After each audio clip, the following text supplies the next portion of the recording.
This is the Penguin Podcast on TV Podcast Industries. We're talking about the Penguin, episode 4, Cent'anni. I know, you're all anxious for me to leave. No one has been shy about that. I'd really hoped that it would be different. But I understand. I don't fit into this family anymore. So tomorrow I am starting a new life. For the first time, I have hope.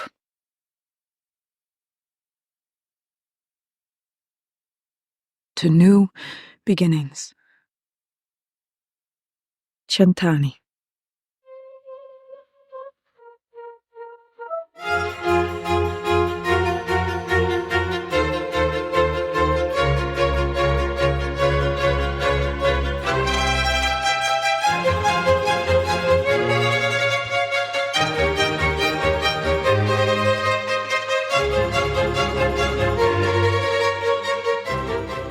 Welcome back, fellow Gothamites. This is the Penguin Podcast. We're talking about the Penguin, episode 4, Cent'anni. I'm one of your hosts, Derek. Hello there, fellow Gothamites. Great to be back in the Batverse with this 4th episode of the Penguin, Cent'anni. Cent'anni? Cent Little Annie, I guess. I am one of your other hosts, John. No, it means 100 years, John. Yes, 100 in years Italian. In Italian, but my Italian is terrible, so I can't get the pronunciation right. Yeah, I think I've gone French when I'm saying it. Yeah, I know. Yeah, that is it. Yeah. Yeah, but this is an excellent episode. If you haven't watched it yet, go watch it, because it is a very special episode, very focused on Sofia Falcone, for a show called The Penguin, having an episode focused on Victor last week and an episode focused on Sofia this week, with very little appearance by Oz in the present day anyway. It's kind of interesting, but there are connections and there are reasons why. Oh, absolutely. But it's really, really good, actually. It is, because I think it's one of those things where it's almost a proper flashback, as it should be used to some degree. It informs the story. I know literally every flashback does, but it's also used quite sort of frequently. Yeah. It's a good shorthand, but in this case, I like the longer shorthand that it provides effectively. I get you. Yeah. And I like that it sort of meshes in with the past and the present, of this timeline. And I'm here for episodes covering some of the supporting characters, or equally the same billing character as the Penguin, which I think Sofia Falcone is here. It is Sofia and Oz that ultimately, after this episode, are going to be going head to head. And like with last week's episode with Victor, where it was effectively looking at, I guess, the person who is to become his main ally in Victor. Here, we're looking at the person who will become his biggest rival. Exactly. So really, really good. Yeah, exactly. Excellent stuff. Let's get into some feedback on last week's episode. As usual with our Penguin Podcast, we start out with feedback on last week's episode. We're going to kick off with some feedback on email from Meryl Smith on episode 3. She says, really loved the spotlight in Victor's character this time, and I especially enjoy getting a different view of the incident from the Batman. It's also great seeing more actors appear in the show, although it did force me on to IMDb longer than I normally am to get the full Rolodex of things that they are in and view them later, while at the same time memorizing their names, so if they appear in something later down the line that I end up checking out, I can note to look forward to seeing them in that project. Something that I meant to mention in my episode 2 discussion, with this being a low-key sequel to the Batman, it's interesting that we're getting a similarity from it. A Falcone daughter with issues with her father attempts to strike out and make a name for herself. Shame there isn't a cameo or reference to Selena Kyle yet. I see a possible avenue in which that could happen, but I guess that can wait. Also, something from Gotham that I've always thought about was that they never connected that thread from the comics in season 4. It does kind of slow my mind occasionally that Selena is a Falcone. Imagine they had told that story in Gotham. That could have made Selena's character journey even richer. Also, a bit of irony is that by the end of that season, all of them had been shot by someone. That family is cursed, even Mario, although no Alberto in that series. Emergency Awesome, a YouTuber, mentioned how what Oz is doing when he's improvising is essentially spinning plates in the air, paraphrasing, and I kind of agree with that sentiment. Also, this makes the third time in 3 weeks that Oz has threatened Victor's life. The most important question to ask now, will there be a fourth time? I think the leaving of Sofia will be another case of him plate spinning, and he'll find a way to make that not seem like he betrayed her, while at the same time he knows they won't kill her outright, which will give him time to get out of this situation alive. Another thing is that intel, information and leverage is the name of the game, so they most likely want to extract that information through torture, of course, but maybe Sofia will turn the tables on them. She's pretty crafty. 3.5 bus tickets out of town that you're clearly not getting a refund for out of 5 for that episode for me. Thanks, Meryl, for your thoughts. Now, obviously, we have seen episode 4 now, so we know things are still kind of up in the air with Oz, and he didn't get out of the situation with Sofia. We'll talk about that when we go into this episode as such. But it looks like as of right now, Sofia believes that Oz is the one that killed her brother. So I don't know whether there is any coming back from that now. Yeah, thanks, Meryl, for the feedback. I think for sure Oz is now pitted against Sofia. Mm-hmm. I think the plate on for Sofia has done its last rotation and has fallen off the stick, you know. Yeah. But I do think now that's where the series will go. We'll be seeing how these two, I guess, play dodgeball with one another to some extent. Because it'll be interesting, certainly given what's happened in episode 4, like, whilst the hierarchy has been taken out, there's still the infrastructure of the Falcone family and its business that ultimately Sofia has the authority to use. Well, yes. Yep. So it'll be interesting to see how this plays out. I think to your points around Selena's character, I mean, they're really good, and it might not be something that sort of appears here. And I guess ultimately it depends how Matt Reeves wants to take the Batman property through TV. It'll be interesting whether Selena shows up in any way in this series. I think ultimately it'll depend on Matt Reeves and how he wants to sort of weave Selena Kyle as a character throughout what he's doing on TV and in the films. But you're right, it is kind of a shame that that aspect wasn't teased out in the Gotham show. But then, as I say, there was no Alberto, but there was a Mario. And yes, the Falcones were very cursed. They certainly were. Throughout all of, I think, the Batman properties. Yeah, it's always kind of starts out with the mafia type families in Gotham, and then eventually turns into the supervillains. So they will always go out at some point. But an interesting point, I do wonder if they're going to keep that Selena Kyle appearance until Batman 2, that she comes in and meets up with Sofia. If Sofia survives the Penguin TV show, of course, maybe we'll see her in the Batman meeting up with her long lost sister. Great stuff. Thanks so much for that, Meryl. Yeah, thanks so much, Meryl. Coffee and Vodka emailed on episode 3 as well, saying, "Greetings, fellow blissful defenders. This show, in its few episodes, has skirted the neighbourhood of The Leftovers more than a bit. For someone like me who feels the same way about drama that Derek does about humour, the constant tension that it might move into that territory does put a bit of a dampener on things. Saying this, this episode did successfully set up and resolve Victor's loyalty issues, and just in time, with Oz's spot blown up, potentially unfixably so. Speaking of timeliness, I ironically love the instantly blown premise of trust from Pengy to Sofia. I can totally get behind her attitude and understand her motivation. Hangman or not, she's got every right to see him swing. The good news is, depending on how blown up his spot becomes, he and everyone he knows are now living targets, leaving time for only instinctual action without any more leftovers. However, I might feel this episode's tight craftsmanship of writing and direction is an undeniable Emmy bid. 3 post the Riddler stress disorders, bagfuls of bliss, and wasted pizzas out of 5. Peace and take care, Coffee and Vodka. Excellent stuff, Coffee and Vodka. Thank you so much for the feedback. Good to know that you have a similar view on drama as Derek does on humour. And for those of you who don't know, my view on humour is that it's kind of pointless, that it's just there for a laugh. Once you've laughed, it's done. I prefer drama because there's more depth to it. A lot of the time. I do laugh at things. Yeah, I you promise. do like humour. Yes. You like comedy. I It's the wrong humour that you don't like. That's true. Yeah, anything that doesn't make me laugh, I don't like. Yeah, bad drama, I also don't like as well. So. I know that, yeah.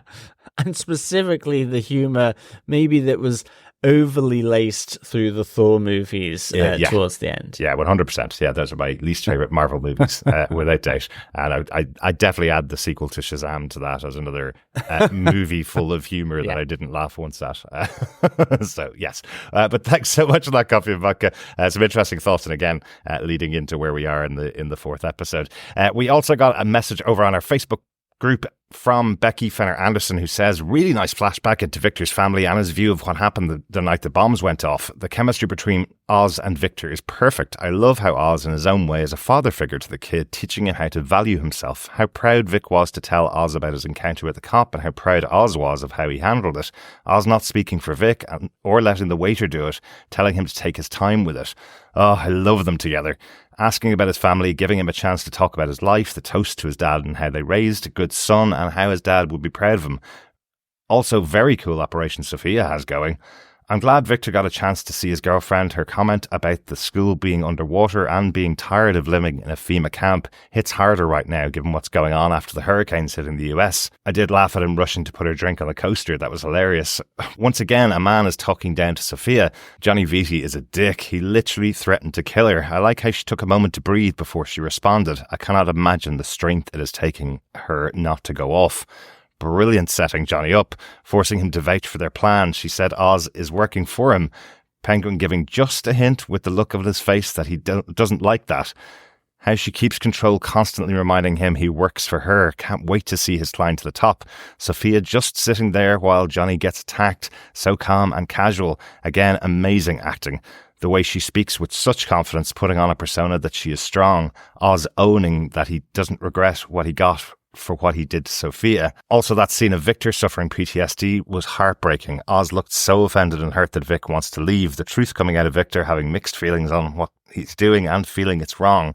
Oz laying out the harsh truths about the world they live in. The song playing during these final scenes was absolutely perfect.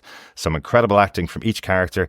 I like how they work together, but how each one shines on their own, especially Victor. How Sofia and Oz read each other and react is brilliant too. My favourite quotes from the episode, Penguin to Vic, "You're getting your forehead grease all over my window, kid." And Penguin also to Vic, when he leaves him alone in the apartment, "Do anything stupid and I'll sense it." Absolutely. Absolutely. Really good Love quotes. the quotes you've picked out there, Becky, for sure. I think the last one I had, I think I mentioned on the podcast last week, I really liked it. Yeah. Yeah, excellent stuff. And yeah, just such great moments in the episode. Again, the arc of what Victor's going through and the guidance he's getting from Oz, and how betrayed Oz feels, the fact that Victor might actually leave the city. Yeah, absolutely. And also that he thought he was being held under gunpoint as well. He was like a prisoner there. Yeah. And Oz is offended by both things. Absolutely. And I think that speaks, though, Becky, as well, to your point, that the chemistry between these two on screen is just really, really good. It is. It just works perfectly. And like you say, there is that element of that father figure in Oz and the way he treats Vic. But yeah, I just think their chemistry is fantastic. Yeah, definitely agree. Thanks so much for all the feedback on last week's episode. We have a little bit of feedback on this week's episode later on, but if you want to get in any thoughts on this week's episode, you can email us to feedback@tvpodcastindustries.com or pop on over to our Facebook group at facebook.com/groups/tvpodcastindustries, where we have a spoiler post up for each episode of The Penguin and all the other shows that we're covering as well. Yes, absolutely. Yeah, we are also covering at the moment Agatha All Along, and we have just finished The Rings of Power as well. So if you want to catch any of our thoughts on those two shows as well, please head on over to tvpodcastindustries.com, as Derek has rightly pointed out there. But I think it's time to get into our spoiler-filled discussion of The Penguin, Episode 4, Saint Annie. Derek, what are some of the episode details? Yes, the show is based on characters created by Bill Finger and Bob Kane for Detective Comics, spinning out of Matt Reeves' The Batman and under showrunner Lauren LaFranc. This episode was written by John McCutcheon, who previously wrote Season 2, Episode 3 of The Wheel of Time, John. Excellent stuff. Which we cover also on TV Podcast Industries. Really good second season of Wheel of Time. Oh, really good, yeah. I love both, though. Yeah, absolutely. This episode was directed by Helen Shaver. She's been acting since the 70s and directed many shows, including one of our favourites, Lovecraft Country. Oh, really good. Yeah. Absolutely show, recommend that without a shadow of a doubt. Yes. Yeah, definitely. A good drama, good horror in there. Yeah, really good story as well. So very good to see Helen Shaver moving over here to the Penguin. John, do you want to tell us what they gave us with your synopsis for episode 4 of the Penguin? Sure. Under the gunpoint of Nadia Maroni and her men, Oz Cobb pleads for his life, explaining that he was only working with Sofia Falcone to get access to her drug business. But Nadia doesn't believe him and reveals to Sofia that Oz is the murderer of her brother Alberto. As Victor arrives and saves Oz, Sofia calls Dr. Julian Rush to help her. Sofia recalls the events that led to her time in Arkham State Hospital. 10 years ago, after being approached by Summer Gleeson from the Gotham Gazette, Sofia realised her father, Carmine Falcone, could be behind her mother's death and 6 other women connected to his business. But Sofia tells the reporter she's investigating the wrong man and leaves the meeting. But when Oz Cobb, her driver at the time, reports the meeting to Carmine, Sofia is brought before the family leader. She tries to have a conversation with her father so he can clear her mind of suspicion, but Carmine sends her home with Oz. On the way home, the GCPD arrests Sofia for the murder of the Gotham Gazette reporter and all the other women. Due to written letters from her father and most of her leading family members, Sofia is committed to Arkham State Hospital for a 6-month evaluation ahead of her trial.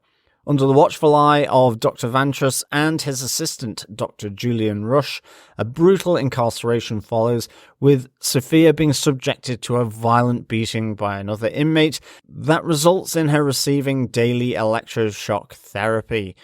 After 6 months, her brother Alberto tells Sofia that Dr. Vantress has deemed her unfit for trial, and she is to remain in Arkham State Hospital. In the present day, now free, Sofia discusses her predicament with Dr. Rush, who convinces her she needs a break. She returns to the Falcone family home and, surrounded by all the heads of the family, she calls them out for their part in her incarceration. She announces her plans to start a new life, as she doesn't fit into the family anymore. Late that night, Sofia enacts her plan, using a gas to suffocate all the members of her family apart from her most hated rival, Johnny Vitti. She holds him at gunpoint while they discuss her next steps. Another great cliffhanger to close out an episode of The Penguin after an excellent one last week and a brilliant closing to the episode as well. Oh, absolutely. This was so good, this episode. I love getting the backstory for this character, you know, in this version of Gotham, and it was just really, really good. And I did think there was a nice little mix of, you know, that kind of serious Batman that you get here, just with a little hint of Batman 66 and I guess Gotham as well, with the method of killing her family. It seems very elaborate. It does. But alas, effective. Absolutely. As long as you close the windows. Yeah, and I think this is the thing. It's a version of these characters from Gotham, these comic book characters, and how they could have gotten to the point where they do something as insane as this by the end of the episode. So we're not going to start with the end, though. We are going to present our case file for this episode with our top 5 case notes. And our case note number 1 is the beginning of the episode, because it actually jumps backwards from last week's cliffhanger. So we actually hear the conversation that's going on between Nadia Maroni and Oz and Sofia Falcone before Victor arrives, effectively. So what I really like about this is that it leaves you in no doubt what's actually happened and why Oz got to the point when he did get into the car to go, okay, just leave Sofia, but we're really in it now as he leaves Victor, because he really is. Wow, how quickly does he throw Sofia under the bus there? The minute Nadia arrives, he's apologizing. He's going, no, you got it all wrong. I was just trying to steal all of her drugs and her drug business and give them to the Maronis. I'm still on your side. Give me just 5 more minutes and this will all turn around and Sofia will be taken out, basically. You know? Yeah, I mean, it is Sofia being thrown onto the bus, but it's not. It is and it isn't, in the sense that it's Oz Cobb trying to save his own skin. Of course, yeah. And by virtue of that, he is not talking about her much at all. She's almost like a passenger, and I think that's what's really. He even tells her to shut up. Yeah, I think that's what's really good, because she's trying to compute everything that's been said in this really hyper stressful, tense situation, where effectively the wife of the head of the rival criminal cartel in Gotham and her son and members of her cartel have got guns pointed at Sofia Falcone. Yeah. So it's hugely stressful, but she's also trying to process everything that's kind of been said. And to some extent, you can see in her eyes, or at least that's the way it looked to me, like Sofia's world absolutely collapsing. Absolutely, yep. As she hears all this information that, while she didn't know, she may have really strongly suspected. As Nadia lets it out that Oz has killed her brother Alberto, that he's been working with the Maroni family, but that he's shown so much disrespect to the Maroni family. And I like that Nadia, again, a bit like Sofia, she's always had the suspicion, except Nadia, in a sense, did something about it. Sofia decided to keep the trust, like that Oz managed to say enough each time, or things changed in a way that effectively, took her off the scent, that she didn't ever follow up that suspicion. With Nadia, she always had him followed. She goes, I knew you were a swindler and a cheat from the first moment in Blackgate Prison. And I think, then again, you just see Sofia processing, how Oz is saying, I needed to get close to Sofia so we could get the new drug. It's always been for you to help with the Maroni business. Yeah. And I love how this world collapses, really, for Sofia, as Victor comes then roaring in, and she's able to sort of get out of harm's way. Yeah, and just make the phone call so she can get picked up by Dr. Rush. Yeah. It does throw the question in your head, and it's probably going to be always a question with Oz Cobb, though, as to which truth is he really telling. Are those just two options on the table? If everything had gone well with Sofia, would he stayed in business with Sofia? Or is the truth that actually he was setting up the business and then going to allow the Maronis to come in and take it? Because I feel like he had switched sides. He's pretty angry about what the Falcones did to him. The person that he was side by side with, Carmine, turned on him and is now dead. And the rest of the family wants him out of the business. So I do think that if they'd let him play the game for a little bit longer with Sofia, that he actually would have handed it over to Maronis, or at least would have set himself up as head connected to the Maronis rather than the Falcones in a few days' time. I think there's a conversation with Victor that he had in the last episode saying, we only have a few more turns to go and then we're sorted, kid, kind of thing. So yeah, exactly. And I felt throughout last week's episode with Sofia that she was pushing him out of the partnership, very much saying they're here to meet me, not my driver, kind of thing. So I do think what he actually says to Nadia when he's on his knees is truthful. It's what his real plan was, and he was revealing that to Sofia. But it's hard to tell because he tells so many different versions of the plan to different people, right? Yeah, but I think ultimately Sofia was always going to be double-crossed here. Probably, that to me is a truth. Whether it's the truth that he would be loyal to the Maronis, I think with Oz, it's stepping stones to the ultimate choice, which is he is the new Carmine. So I think it's about, you're right, which is the truth, which is the lie. It only becomes the truth once it becomes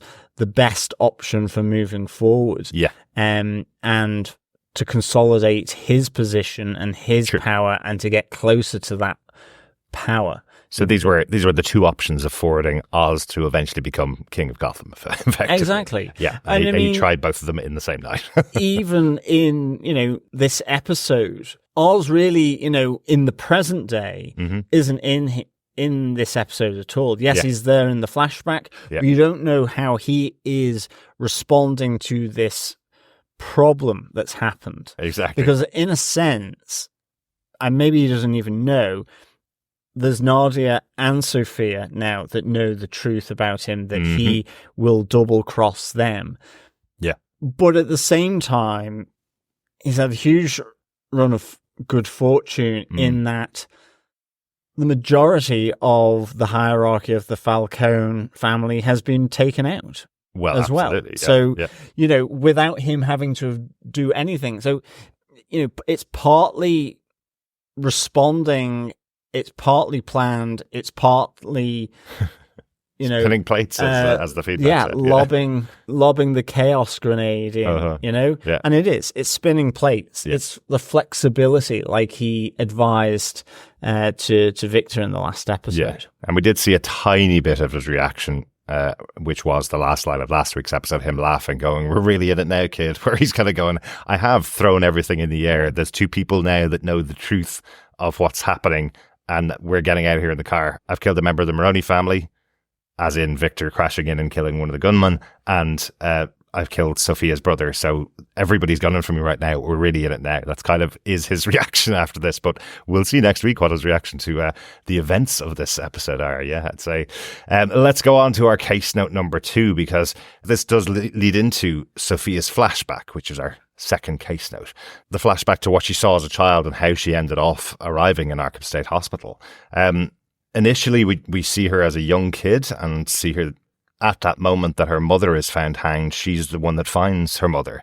And Carmine Falcone comes in to find her there and calm her down. But there are a couple of things that she notices are a bit odd about that moment, which kind of play into the later revelations in the episode. Yeah, absolutely. I mean, I think Sofia's flashback just talks to the complexity of the dynamics of a family, but also a crime family in particular, and also a crime family with a father at the head who is also sort of quite keen on killing. Yes. So I really, really enjoyed this because you, on the one hand, have Carmine and Sofia talking about the future, that, Carmine believes that Alberto's too soft, he parties too much, he drinks too much, and actually he wants Sofia to run this family. And, the rest of the family will accept that because they will know who you are. But at the same time, she's not being allowed to access that part of the business that Carmine does. It is about sort of doing charitable work and campaigning work to support women who have mental health issues because of what, like you say, she saw as a kid with her mum, Isabella Falcone, who took her own life, or so we believe, at least initially. Yeah.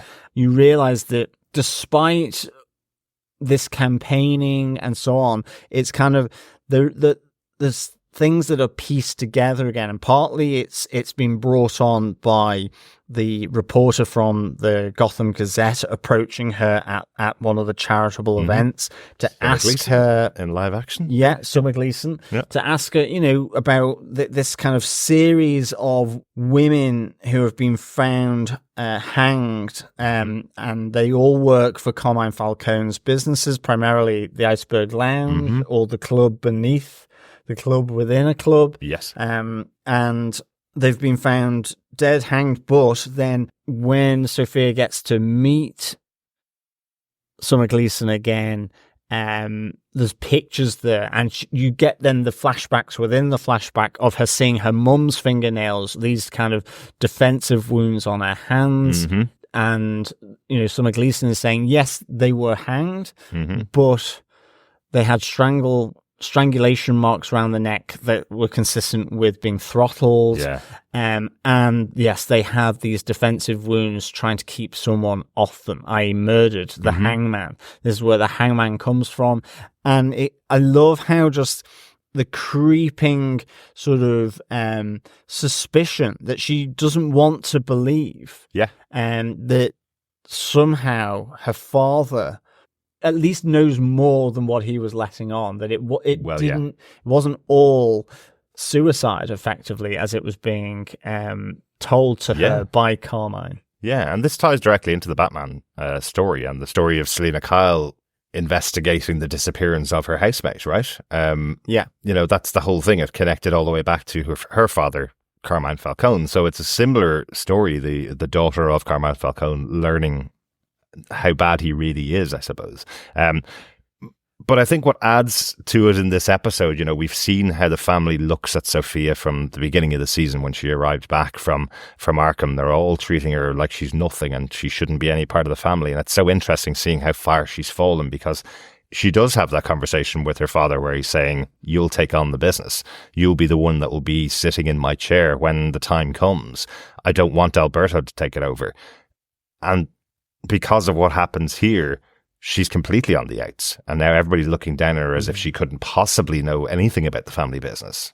I think that's interesting how far she's fallen from that really trusted position of being the smartest one in the room and the possible future leader of the Falcone family to you get nothing. And all because Oz basically rats her out. So while we've said this is a Sofia episode, it absolutely is, but this is also all driven by Oz.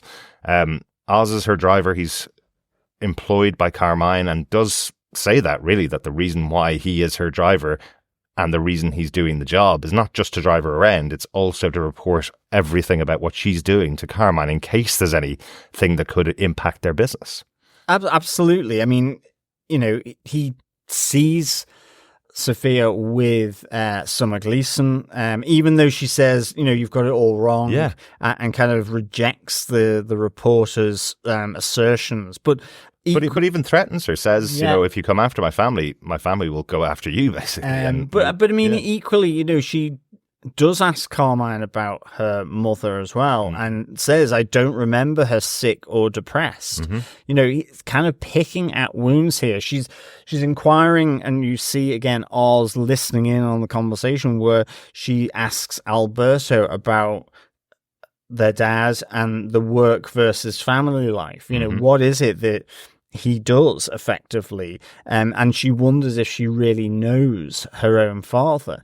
But ultimately, yes, despite her saying and pleading to Oswald, if you were concerned about me, you should have come to me, not to my father, because this all comes out in the wash at Carmine's birthday, as he speaks to Sofia about chatting with the reporter. And it all kind of escalates from there, really, because you then have her asking if her dad had killed her mum, effectively. Indirectly, but it is in effect. Yeah. You need to sort of soothe my suspicions here. She's trying to play the game, though. She's trying to say to him, I'm sure you have an explanation, and if you could just give me the explanation that you would give anyway for those scratches that were on your hands the day my mom died, then everything's fine. I didn't talk to the press. In fact, I told them to go away and leave the family alone. But if you could just clarify that one thing that's in my mind, then we'll be fine. And she's sent away by him. Carmine dismisses her firstly for bringing up these old wounds and then saying, I don't want to cause a scene in front of the family, sends her off with Oz Cobb, and we get another appearance by the famous GCPD once again on the payroll of Carmine Falcone, who arrest her for the murder of Summer Gleeson. That is the first murder that they pin on her. So the reporter that brought all this information to Sofia just a few hours beforehand is dead, and Sofia's the one that's being accused of her murder, and then connecting to all the other crimes, all the other deaths that Summer had brought to her. Yeah, exactly. Yeah, so it's basically going all the way back that she is the hangman. She is the one that has killed all of these women.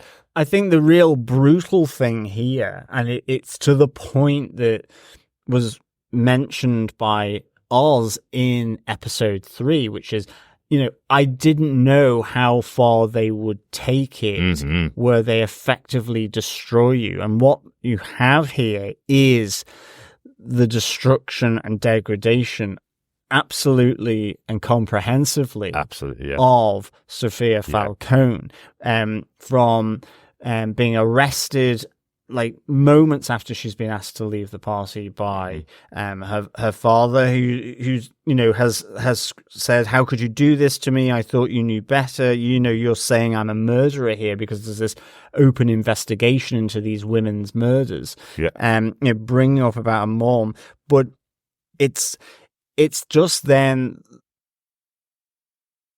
the pieces that fall into place here. I mean, even you see when it's Sofia and Alberto at GCPD headquarters, and they've got her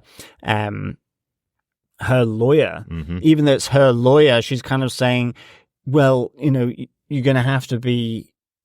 You're effectively being put into Arkham for the 6 months before trial because all the main people in the family, including your father, have said you've got a history of mental illness, and they're concerned about you." So it's absolutely kind of cutting the tie here, completely for the whole of the family, not just her father, but her cousins and her uncles and aunties. They're all wading into the plan that Carmine has set in train. And it's really interesting, again, looking back in the first couple of episodes, there's a moment when she meets up with Carla Viti, who's her cousin, in the second episode, I think it is, and she introduces her to Mia, and she's really cold with her. And we see Carla talking to Sofia before she gets brought over to Arkham, and the two of them do seem like best friends, So now you can see that in retrospect, that scene with the two of them when Carla's saying to her, "Oh, we should go away on a girls' holiday together." And you could see why Sofia's looking at her going, "Hang on a second, you're one of the people that wrote a letter saying I was mentally unwell and had me in Arkham for 10 years, yet you want to go on a girls' holiday away?"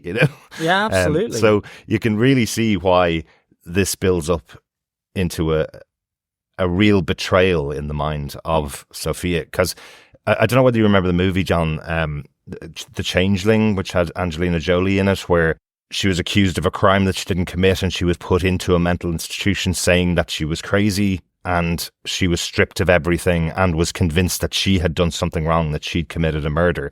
It's kind of like what's happening here with Sofia. The fact that she gets literally stripped of her cocktail dress from her father's birthday party in this mansion in Gotham, all the way down to living in this horrible cell in the worst place imaginable in Gotham, for just having a conversation with her father. In her mind, she didn't do anything wrong here. She had a conversation and asked her father just to explain and bring her in. He was willing to give his entire business over to her. The two of them had a very good relationship before this, it would seem. Well, that's it. The whole thing has been pinned on Sofia through a combination of lies from Carmine and his family, but it's also working the law enforcement and judiciary system and penitentiary system that effectively Sofia gets processed her, and you see her freaking out absolutely about the idea that she and the prospect of being in Arkham for 6 months, and I do kind of like that. It is Alberto, just only briefly in this episode, that kind of keeps that glimmer of hope that she will be able to survive it. It's the only one of the family that is there with her and trying to be supportive, and that she would be able to survive this initial period in Arkham. But I think moving on to case note number 3, which is life in Arkham, because the whole thing, the whole experience is utterly brutal and dehumanizing. I mean, whether it's from the start where you see her, as you say, being sort of stripped of her clothes, limed, showered, washed, prodded, you name it.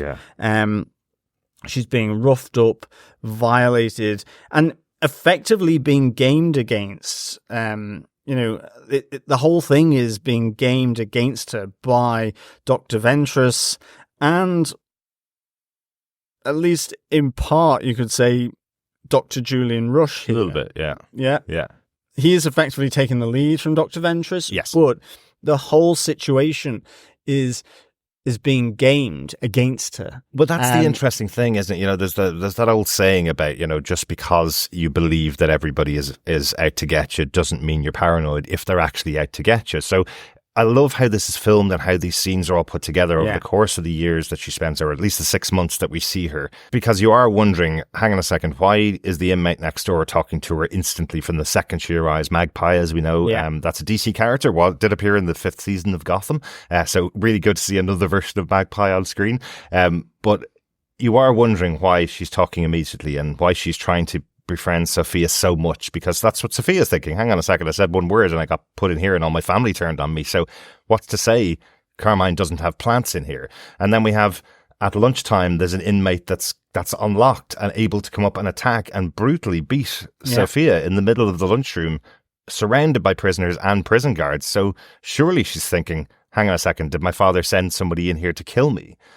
Well, that's the thing. She's been goaded in the prison, even with Dr. Rush, and that's the thing. That's the interesting kind of like complication here, because she does say, "You're twisting my words," because there's a moment where he is seeing her in her cell. Yes. She goes, "I'm innocent." She talks about the inmate who was unchained and free, and he's kind of just simply says, well, they're investigating why that was the case. Yeah. She's convinced this is all planned because it's to get the reaction.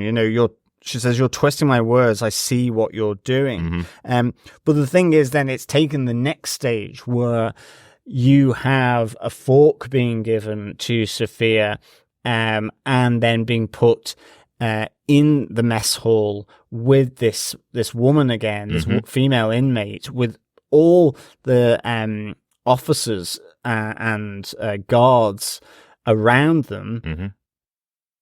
And in the end, it's the inmate takes the fork off Sofia and repeatedly then stabs herself with the fork and effectively killing herself. But while repeating, make it stop, like trying to get Sofia to kill her. That's the interesting part about it. It's you're wondering whether it is what Sofia thinks it is, which is Carmine has sent her to this prison and hoping that she'll be killed in there. So the whole truth of what actually happened, of him being the hangman, killing all these women, that dies with her. That's what Sofia thinks is happening. And then there's another side of me that was kind of going, I wonder if this is just a Dr. Ventress thing, because we know how horrible Arkham is as a state hospital, as Arkham Asylum in the comics and in the games and in the cartoons and everything in the movies. We know how horrible it is, and having someone like Ventress that would be there at the top going, I wonder, could we push this person who says that she's innocent to murder someone by putting them in various situations?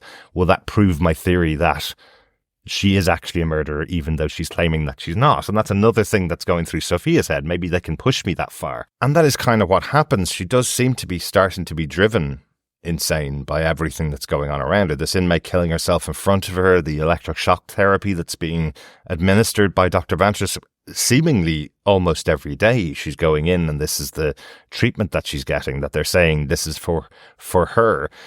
Dr. Rush is being pulled in to also administer it, but he starts to get the feeling that this is wrong, that she's innocent. Yes, absolutely. At this point, yeah. Well, and it transpires that then Alberto visits, and this is the crushing thing, for Sofia, is that she's not going to even go to trial because Dr. Ventress has done a psych report which says she's effectively too unstable to be able to go through a trial. And you get that Dr. Rush tried to prevent that report being published but failed, and so pulled away from Arkham and effectively removed himself from being, the associate psychiatrist at Arkham with Dr. Ventress.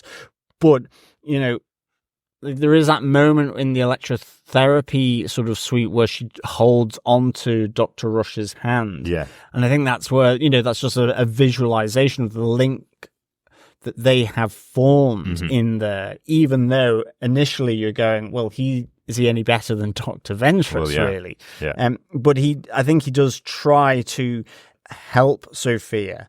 I do like the kind of, as she keeps repeatedly being taken into the electroshock therapy, you see her coming back to her cell and then pulling off the cell wall as though it's like wallpaper. Oh, again, it's kind of, that just showing the breakdown of her.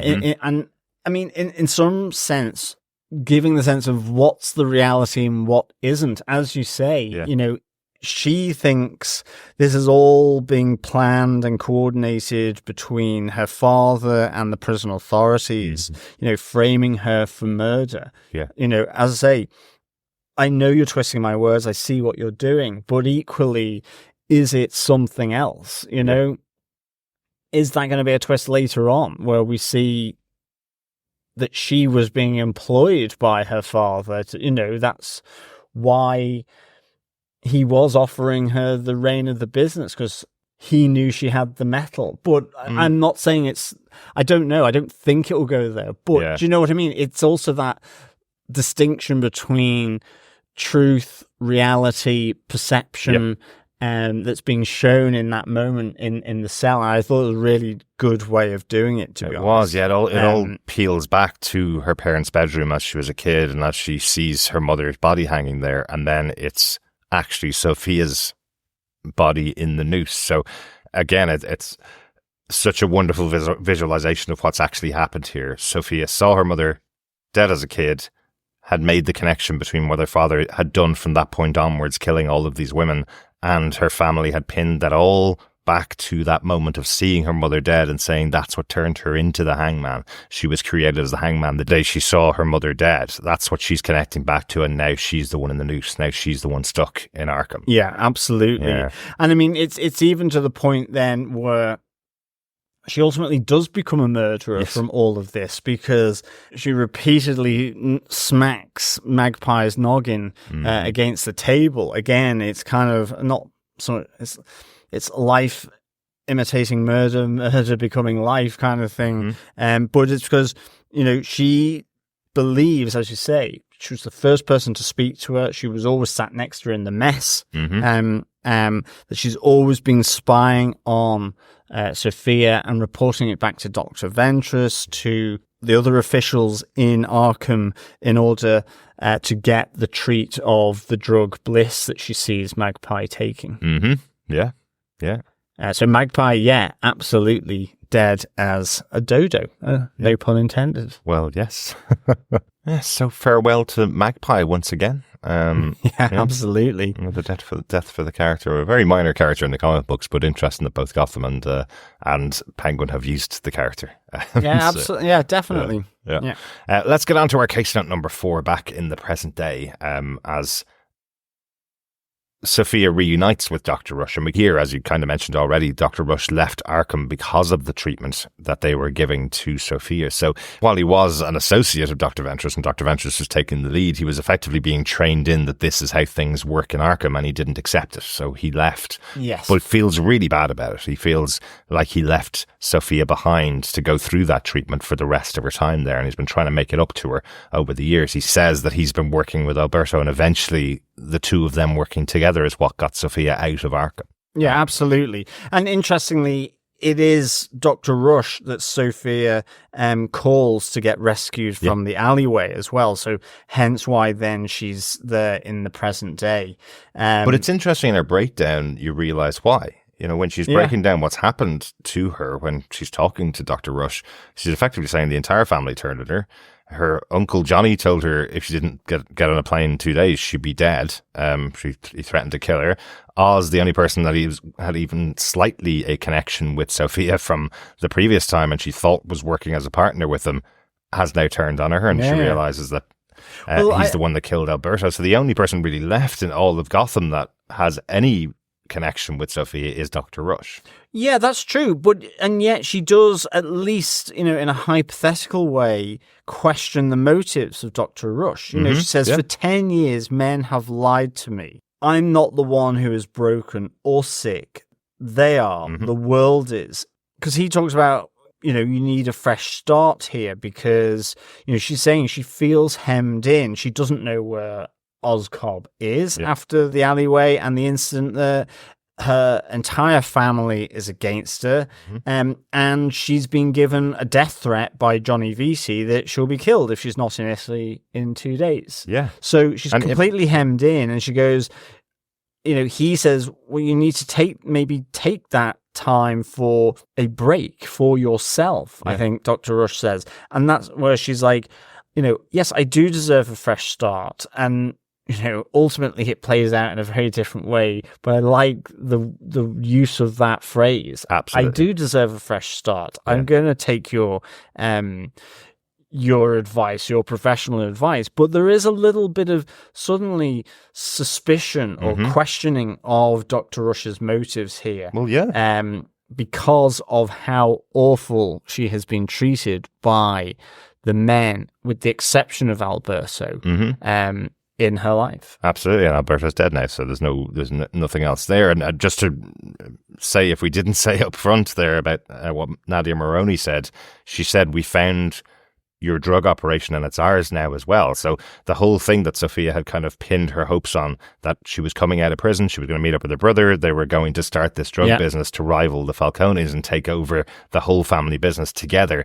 That's all gone too. So it's everything that she thought she had, and everybody that she thought she trusted. So no wonder she believes Dr. Rush could also have an ulterior motive here as well. So yeah, it's just a small scene, but I think a very important one because it sets her on the path for what happens in our final case note number 5, Sophia's payback. Yes. This is fantastic. I love this. She glams herself up, gets herself a great new dress, gets an awesome new haircut, goes to the head of the table while they're all laughing and joking at it being this wonderful Falcone family. I love that she makes the speech to them going, my brother, who you're all actually intend to pay your respects to, you've all kind of forgotten that, haven't you? You've just come in and taken over the family business and pushed me out. I don't belong in this family anymore. But tomorrow I'm making a great new start for myself, basically. Oh, yeah. I mean, yeah, this is just like literally chef's kiss. And I mean, it's also just how Kristen Milioti does it. I mean, I love that she overfills the glass of red wine. Yeah. She is kind of disrespectfully sort of still filling a plate with pasta and meatballs and asking Johnny Vesey to pass the meatballs as Luca is trying to sort of say something, but then has to ultimately interrupt Uncle Luca to make her speech, saying, we were together last time 10 years ago before I was stuffed into Arkham, convicted of murder. I had a lot of time to reflect. It's really quite heartfelt. I trusted you, I loved you, yet you wrote letters saying I was crazy and flew in to mourn my brother, who you've done nothing about. Again, in the last episode, was it episode 2? Why are the people not hanging from the lampposts that killed my brother? Why haven't you tracked them down? Each time I love Johnny Vesey kind of looking at it going, what are you doing? Yeah. I'll kill you here now, almost, is kind of what's being written across his face. But, she says, I hoped it'd be different, but tomorrow, there will be a new beginning. And they all think she's heading off to Italy. Exactly. And in the best tradition of Batman, it's not like she decided she would go around in usual Italian way, maybe, and slit their throats in their sleep. For mafia, for that sense. Yeah, she's not leaving horses' heads in their beds. That kind of stuff. Yeah. She decides to do a very Gotham thing, which is some poisonous gas, and she will gas all her family, With the exception, I like that because I was thinking, oh, that's her bedroom where she's having the cigarette and she leaves the window open. But that is Johnny Viti's room. Exactly. Yeah. And the other person that she doesn't gas is Mia Viti as well. Her cousin's daughter. Her cousin's daughter. Yeah. Again, she does a whole, almost like, it's that trip down memory lane. She takes her out to the greenhouse and they have a sleepover like her and Alberto used to do. And it all, seems quite nice. And then they're all dead, apart from Johnny back in the house. Yeah. And there's an interesting conversation as well when they're in the greenhouse between Sofia and Mia, because Mia's obviously been warned off going anywhere near Sofia by her mother telling her some of the story, but she's young and she asks what happened to her and she says, I was sent away. She said, did you do bad things? She said, yes, I did bad things. I was fighting monsters for 10 years effectively. So that's how she describes what happened to her and says to Mia, I'm going to make sure you never have to fight monsters ever again. So that's an added benefit, let's say, of killing the rest of the Falcone families. They'll never be able to do what they did to her, to Mia. So, and again, that ties in with the first time we met Mia on the show earlier on in the season, where Sofia was telling her mother, Carla, to look after her, make sure she's taken care of, because you know what happens to girls in this family. Yeah. You know? Yeah, it's so good. And I love the ending where she just picks up Johnny's revolver that he's left on the bedside table, walks around, taps his feet, and is like, put your pants on, Johnny, we need to talk. Yeah. So once again, Johnny Viti is going to have to work for Sofia, I guess, in some sense. Just like Oz made Johnny Viti work for him to get him to sign them off with the triads. Now Sofia's killed the entirety of the Falcone family, has something to ask Johnny Viti. I guess she's going to get the whole family signed over to her, and then Johnny Viti's not going to live very long. Yeah, it's interesting, isn't it? Yeah. It's massively interesting why she's kept Johnny around. I think it's of all people as well. Well, I think it's partly to do with Oz Cobb. Yeah. It's because it's her thinking back to how Oz went after him in the bed when they were getting him to, or blackmailing him effectively to support their case to the head of the triads. I mean, in that sense, you can imagine a bit of lightheartedness or jokiness from Sofia saying, well, you don't have to worry about Uncle Luca anymore.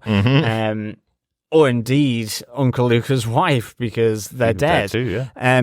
But I suspect it's because of his distrust of Oswald. And maybe even though he's been horrible to her, the only other person that she's seen him be maybe equally as bad or undermining to is Oz. And she wants him to go after Oz.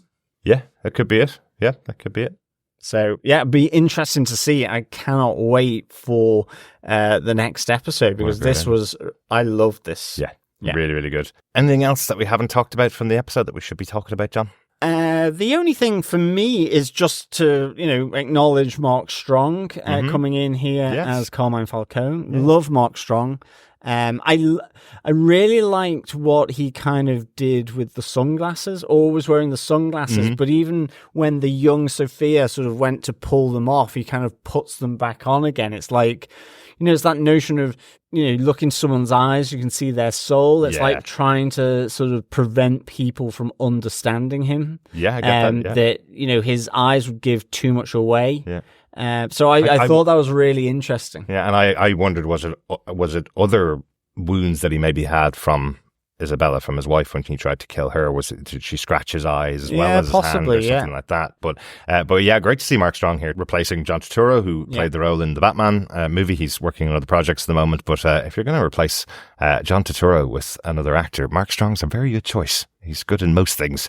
He was even good in The Green Lantern as Sinestro, except having a good guy called Sinestro who turns to be a bad guy by the end. Not very well written. Much better in Kick-Ass, though. Yeah, absolutely. Yeah. Overall, John, how would you rate this episode of The Penguin? It's another one that I absolutely loved. 5 badass bitches out of 5. Hell yeah. I loved Kristen Milioti in this. She has absolutely knocked the character of Sofia Falcone out the park here for me. I think everything about her portrayal of this character is so good. The betrayal from Oz, from her father, from her family, the dignity and perseverance that she has, the craziness that she has, all of it. I absolutely loved that they would shove in, effectively halfway through in effect, standalone episode around the backstory of Sofia Falcone because of what happened at the end of episode 3 and how I'm guessing it sets her against the Penguin, and probably, to my mind, one of the main reasons why she may have just kept Johnny Vesey alive, because of all her family that would have seen him as a threat. It was probably Johnny Vesey. So I really, really enjoyed this. It was difficult, tough to watch. Her sort of breakdown and her degradation at the hands of men in Arkham, but also at the hands of men in her family, including her father. I just thought it was so good. It was such a powerful episode of this woman's betrayal by her family and taking her vengeance out on them eventually. Absolutely. There's something so well written and performed about this role. It's very Shakespearean. But there's also the fact that she doesn't ever feel helpless. She feels put into a really horrible situation, and you're worried for the outcome, and you're concerned about how pulled apart she is and how far she's fallen from the rich mansion into the state hospital. But you never feel that she's helpless because of how not at all how Kristen Milioti plays the role. Absolutely. I mean, that family speech, there's almost something Titus Andronicus about it, except there's no pie with the kids in it. With Mia in it or something like exactly. that. But it is effectively Titus Andronicus without the kid pie, and I like that because it's as powerful as that. It just doesn't necessarily go to that level of revenge. She's wanting to have revenge on men. And the only reason she's going to keep you around if you're a man is because you serve a purpose in this fresh start. So I absolutely loved this episode. Absolutely. Yeah. And she does also take out Carla and Luca's wife as well, but they were all involved. So they all well, in fairness, it's not just the hands of men; it's the family. Exactly. And how interesting is it? Here we are in episode 4 that we've pretty much lost the entire Falcone family, which we knew is something that happens in Gotham. That something happens before Batman comes around, or at some point when Batman's around, we lose all of the Falcones and Maronis and are left with just all the supervillains. So it's interesting that this is where they've gone in episode 4. Great stuff. I think we deserve a drink after this episode, John. Something to steady the hands. Let's head on over to the Iceberg Lounge for our quiz. Indeed. Welcome back, fellow Gothamites, fellow quizzers, to the Iceberg Lounge quiz. We're on to our 4th question for the series. What food does Sofia Falcone use to tempt Mia into the greenhouse for the sleepover? Very good. Should have got me there too, to be honest. Yeah, she would have got me there as well. Excellent. John, do you want to get the question one more time? Yeah. What food does Sofia Falcone use to tempt Mia into the greenhouse for the sleepover? We made it an easy one after the difficult episode, so you don't have to go in depth and find out how many pills were eaten or something like that, or how long the gas was on for or anything like that. Absolutely.